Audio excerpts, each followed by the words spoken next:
샬롬. 오늘 하이델베르크 요리문답 5번째 시간입니다. 지난 시간에는 인간의 비참함 그 마지막에 대해서 살펴보았는데요.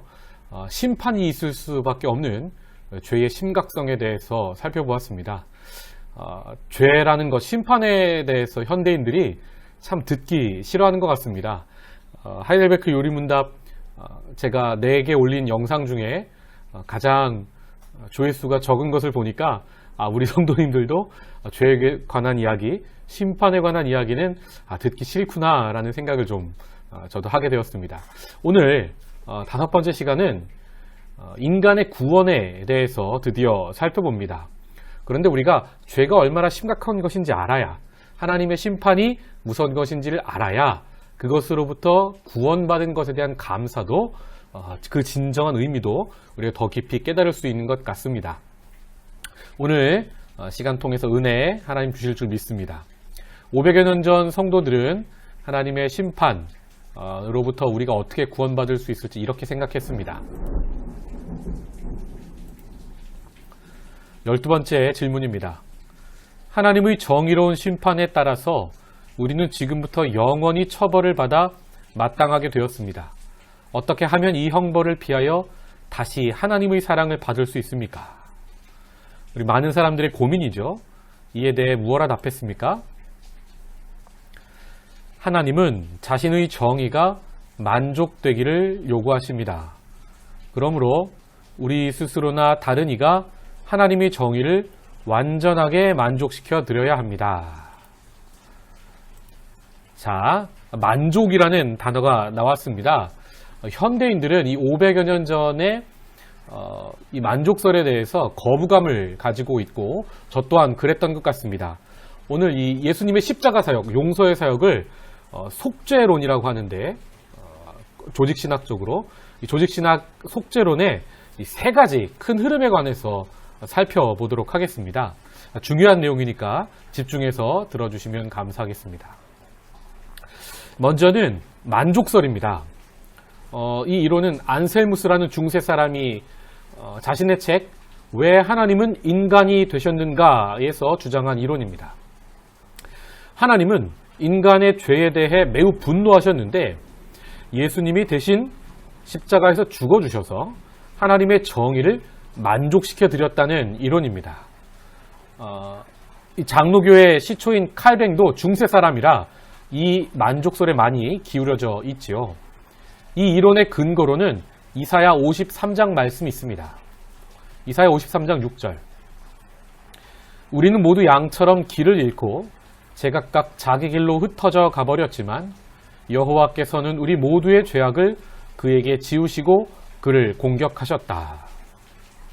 갈라디아서 3장 13절에서 사도 바울도 이렇게 말했습니다. 그리스도께서는 우리를 위해 저주를 받으시고 율법의 저주에서 우리를 구속해 주셨습니다.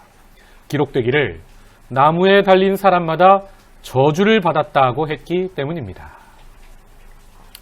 네, 이 만족설에는 장점과 단점이 있습니다. 장점, 유용한 점은 무엇입니까? 유용한 점은 죄의 심각성과 구원의 귀중함을 중세 사람들, 500여 년 전에 중세 사람들이 이해하기 쉽도록 설명을 했습니다. 그러나 단점 또한 존재하는데 이 현대인들에게는 심각한 오해와 문제를 불러일으키는 것을 볼 수 있죠.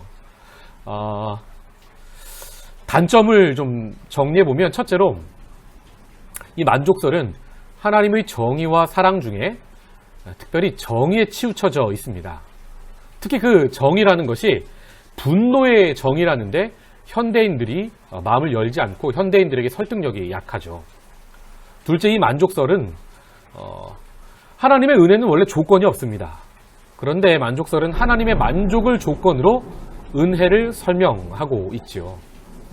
셋째로 십자가라는 것은 하나님의 사랑을, 가장 큰 사랑을 나타낸 자리입니다.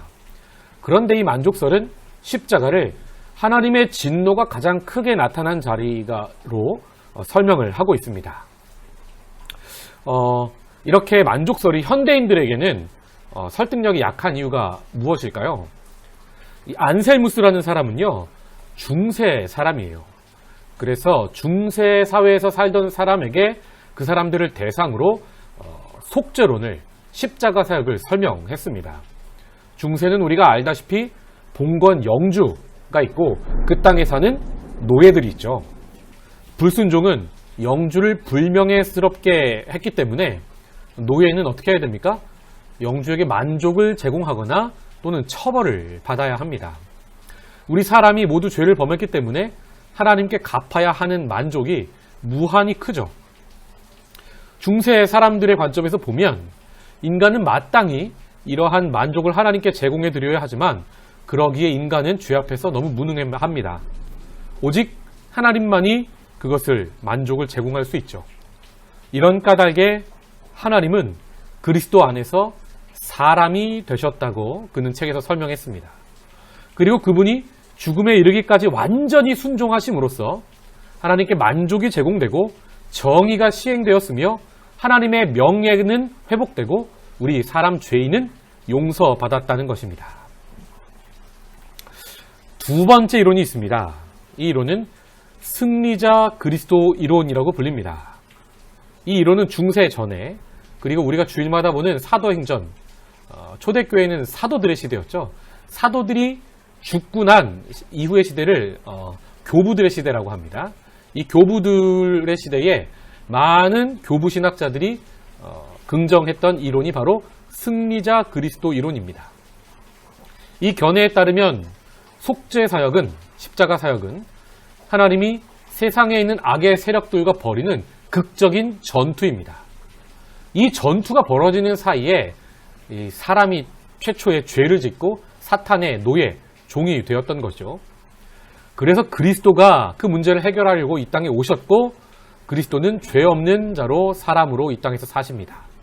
또 그리스도는 십자가와 부활을 통해 이런 악의 세력들을 결정적으로 이기셨고 또 그래서 그리스도를 따르는 모든 사람들에게 이 죄의 포로 된 우리들을 자유를 주시고 해방시켜 주셨다는 것입니다.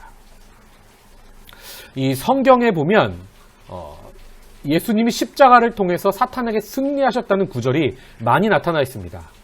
대표적으로 골로새서 2장 15절의 말씀입니다.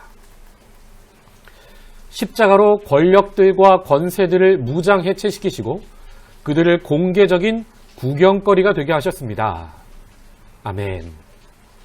이 이론도 장점과 단점이 있습니다.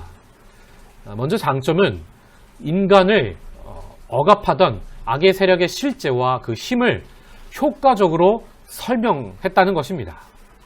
또 십자가가 악에 대한 하나님의 승리임을 선포했습니다. 단점도 있습니다. 하나님이 2000년 전 십자가에서 악에게 승리하셨는데 왜 지금 시대에도, 십자가 이후 시대에도 악이 여전히 존재하는가? 이 질문이 여전히 남아있고요.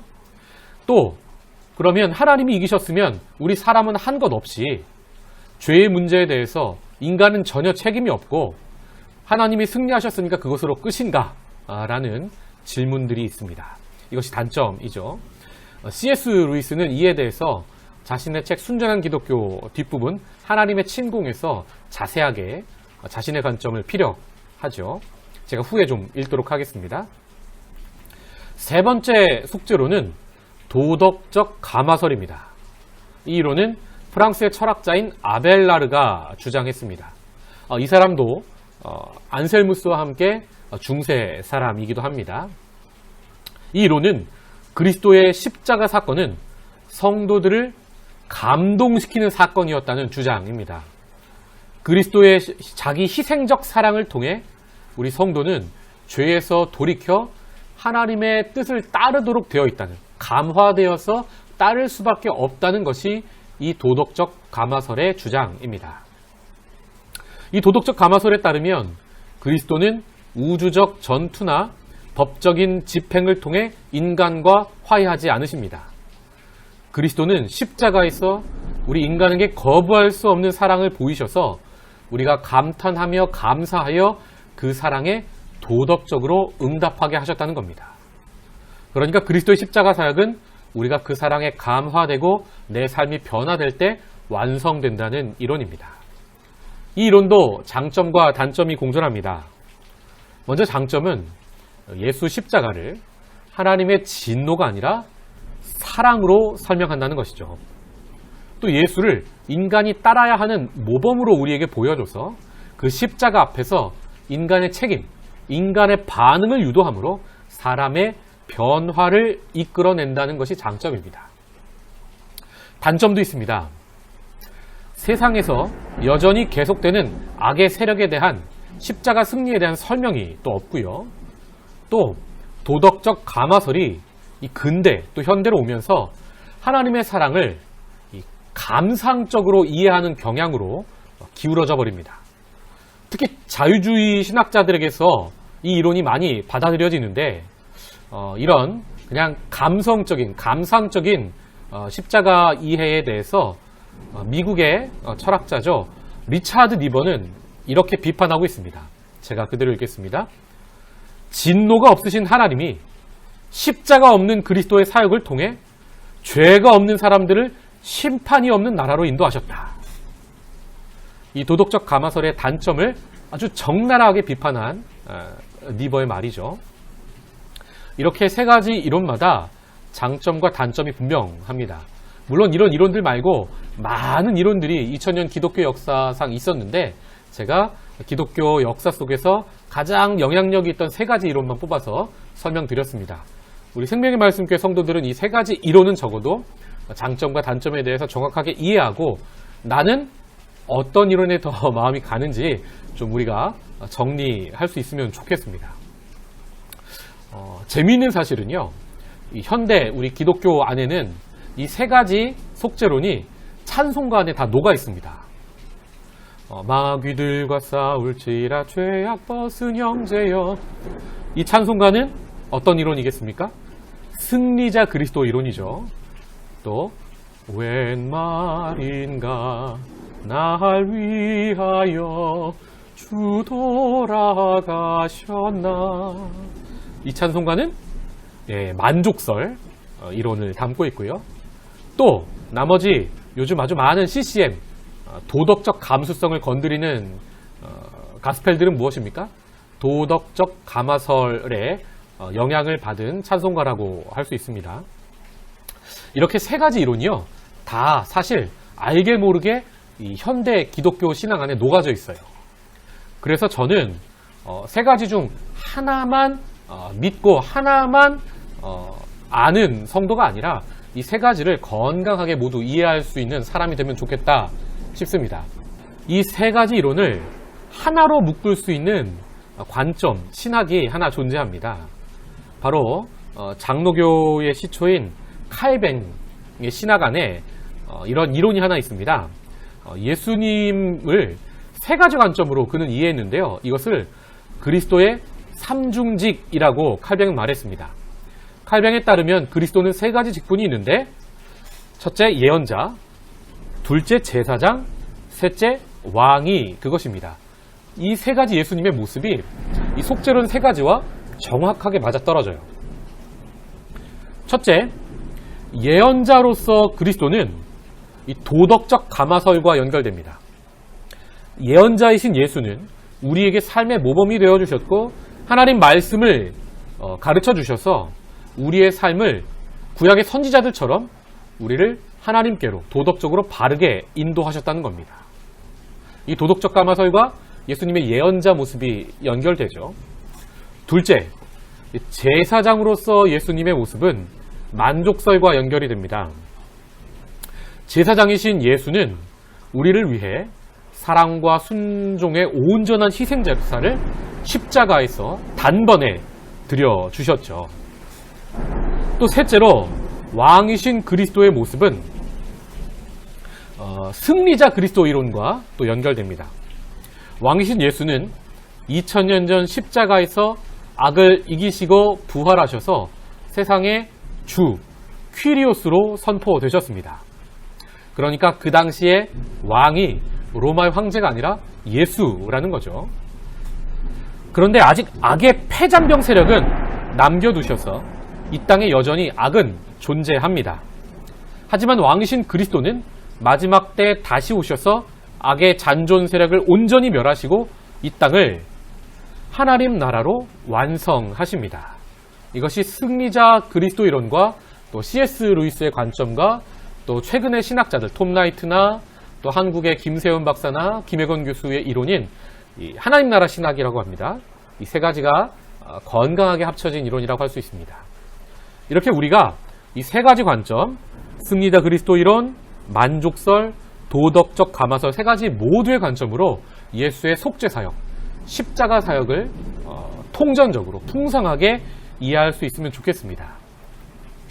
저는 이 세 가지 관점을 모두 받아들이면 우리 삶에 이런 5가지 결론이 날 수 있다고 봅니다. 첫째로 우리는 속죄에 대한 성경의 비유가 참 다양하다는 사실을 인정하고 그 다양성을 존중해야 합니다. 우리 생명의 말씀 교회 성도들을 보면 장로교에서도 오신 분도 있고, 장로교도 뭐 통합 측, 합동 측, 고신 측, 뭐 합신, 요즘은 뭐 너무 많죠. 모두 다양해요. 우리 생명의 말씀 교회는 그 다양한 신앙의 모습을, 색깔을 품을 수 있는 교회가 되면 좋겠습니다. 둘째, 그리스도의 속죄 활동은 복음 이야기 전체, 즉 그의 사역과 가르침과 십자가와 부활을 망라합니다. 그중 어느 것도 생략되거나 분리되어서는 안 됩니다. 그러니까 우리 생명의 말씀교회 성도들은 창세기부터 요한계시록까지 자기 입맛에 맞는, 자기 관점에 맞는 성경만, 그 속죄론만 이해하는 사람이 아니라 통전적으로 성경을 통으로 믿고 이해하는 그런 성도 되면 좋겠습니다. 세 번째로, 속죄 사역은 전적으로 하나님의 은혜에 근거합니다. 하지만 동시에 우리 인간의 응답도 요구하십니다. 그러니까 적절한 속죄설은 이 두 측면 모두, 전적인 하나님의 은혜요, 그 은혜에 따른 인간의 응답, 이 두 가지 모두 적절한 관심을 요구한다는 것을 알아야 합니다. 넷째로, 하나님의 은혜는 심판을 포함하고 동시에 하나님의 심판은 은혜의 목적에 기여합니다. 그러니까 우리 생명의 말씀교회 성도가 믿는 속죄설은 은혜와 심판을 모순되거나 충돌하는 것으로 묘사해서는 안 될 것입니다. 십자가는 두 얼굴의 야누스 같은 하나님이 충돌한 사건이 아니라는 것이죠. 십자가는 온전한 하나님의 은혜요, 동시에 하나님께서 우리 인간의 죄를 너무너무 싫어하시는 그 죄를 심판하셨다는 것을 통전적으로 이 하나로서 은혜 안에서 바라볼 수 있으면 좋겠습니다. 다섯 번째, 그리스도 안에서 드러나는 하나님의 속죄 사역은 나라는 이기적인 개인의 영역, 좁은 영역을 넘어서 우리 사회와 또 우주 전체에 대한 하나님의 승리라는 중대한 의미를 가진다는 것을 이해하면 좋겠습니다. 그래서 우리 생명의 말씀교회 성도들은 십자가를 대속 관점에서만 이해하는 것이 아니라 더 넓게 하나님 나라 관점에서 나를 마귀의 나라에서 하나님 나라로 옮기셨고, 그 나라는 죽어서 가는 나라가 아니라 이 땅에서 나의 응답을 요구하시는, 나의 삶을 통하여 하나님의 뜻이 이 땅에서도 이루어지기를 원하신다는, 그래서 내가 살면서 만들어가는 하나님 나라, 내가 성령 충만하여 내 삶의 영역에서 누리는 하나님 나라가 있다는 것을 제대로 알고 이해하는 생명의 말씀교회 성도가 되면 좋겠습니다. 마지막으로 부록처럼 제가 조금 준비해 봤는데요. 왜 하나님이 십자가에서 2000년 전에 악을 이기셨는데 여전히 악이 존재합니까? 이것에 대해서 19세기, 20세기 와서 우리 C.S. 루이스는 이렇게 설명합니다. 제가 참 고개가 가장 끄덕여지는 설명이라 이것을 좀 소개해드리고 싶습니다. C.S. 루이스는 무신론자였다가 하나님을 믿게 된 기독교 변증가죠. 이 사람이 1차 세계대전 때 영국군 장교로 참전한 적이 있습니다. 거기서 참혹한, 인간이 인간을 죽이는 끔찍한 현장을 목격하고 하나님으로부터 더 멀어지죠. 하나님이 계시면, 정의로우시면 이런 일이 벌어질 수 없다는 겁니다. 또 후에 2차 세계대전이 벌어졌을 때 그 사이에 그가 친구들의 이 설득과 기도를 통해서 하나님을 믿게 돼요. 2차 세계대전이 벌어졌을 때 그가 BBC 라디오 방송을 통해 매주 한 번씩 전 국민에게 기독교에 대해 소개하는 연설을 했어요. 그 연설이 모아져 책으로 출판돼 나왔는데 그게 바로 순전한 기독교라는 책입니다. 그는 이 책에서 우리 사는 세상은 하나님께 반역을 일으킨 마귀가 잠시 지배하는 지역이라고 말합니다. 그래서 우리는 하나님의 편인지 아니면 우리가 사는 이 세상을 지배하는 마귀의 편인지 하나님이 오셔서 마지막 때 오셔서 반역을 완전히 진압하기 전에 우리가 선택해야 한다고 말합니다. 이 파트를 제가 그대로 읽겠습니다. 하나님은 왜 적군이 점령한 이 세상에 변장을 하고 들어와 일종의 비밀결사대를 통해 마귀의 세력을 전복하시려 합니까? 비밀결사대가 교회죠. 왜 대군을 이끌고 하늘의 천군 천사죠. 대군을 이끌고 침공하시지 않습니까? 그만큼 강하지 못해서입니까? 그리스도인들은 때가 되면 하나님이 대군을 이끌고 오시리라고 생각합니다. 그때가 언제인지는 모릅니다. 그러나 그가 지체하시는 이유는 짐작할 수 있습니다. 그는 자진해서 그의 편에 가담할 수 있는 기회를 지금 우리에게 주고 계신 것입니다. 여러분이나 저라면 연합군이 독일로 진군에 들어가고 나서야 우리 편이었다라고 나서는 프랑스인을 과연 높이 평가해 주시겠습니까? 하나님은 세상을 침공하실 것입니다. 그러나 하나님이 드러내놓고 직접 세상에 간섭해야 한다고 말하는 사람들을 보면 정말 그 뜻을 알고 그런 말을 하는 것인지 궁금해집니다. 그런 일이 일어나는 날은 바로 세상이 끝나는 날입니다. 극작가가 무대 위로 걸어 나오면 연극은 끝난 것입니다. 하나님은 틀림없이 세상을 침공하실 것입니다. 그날에 가서야 그의 편이라고 나서봐야 무슨 소용이 있겠습니까? 그때 하나님은 변장하지 않은 모습으로 나타나실 것입니다. 그 모습은 너무나도 압도적이어서 피조물들은 저마다 거역할 수 없는 사랑에 뒤덮이든지 거역할 수 없는 공포에 뒤덮일 것입니다. 그때야 어느 편에 설 것인지 선택하려 들면 이미 늦습니다. 그때는 선택의 때가 아닙니다. 그때는 우리가 참으로 어느 편을 선택했는지 드러나는 때입니다. 지금 오늘 이 순간이야말로 옳은 편을 선택할 수 있는 기회의 때입니다. 하나님은 바로 이 기회를 주려고 잠시 지체하고 계십니다. 그러나 영원히 지체하지는 않으실 것입니다. 이 아멘이 절로 나오지 않습니까? 이 C.S. 루이스의 설명을 들으면 십자가에서 예수님이 죽으신 그 속죄가 그냥 대속적 죽음으로만 하나님의 만족으로만 전통적으로 이해해왔던 우리 장로교 신앙인들에게 십자가가 그것을 넘어선 하나님의 승리임을 또 온전히 임할 승리에 대해서 지금 악의 패자병들이 존재하지만 우리가 이 하나님 편에 서서 하나님을 선택하면서 이 십자가 군병으로서 살아야 할 것을 우리에게 도덕적으로 또 삶으로 요구하죠. 그러니까 C.S. 루이스야말로 이 속죄론 세 가지를 가장 통전적으로 녹여서 이해한 사람이 아닌가 싶습니다. 우리도 C.S. 루이스처럼 여러 가지 속죄론이 있는데 내가 바라보는 예수님의 십자가, 내가 이해하는 그 속에서 내가 느끼고 내가 누리는 하나님의 은혜를 정리해보는 화요일 저녁이 되면 좋겠습니다. 저는 다음 주 화요일에 6번째 시간으로 여러분 다시 찾아뵙겠습니다. 감사합니다.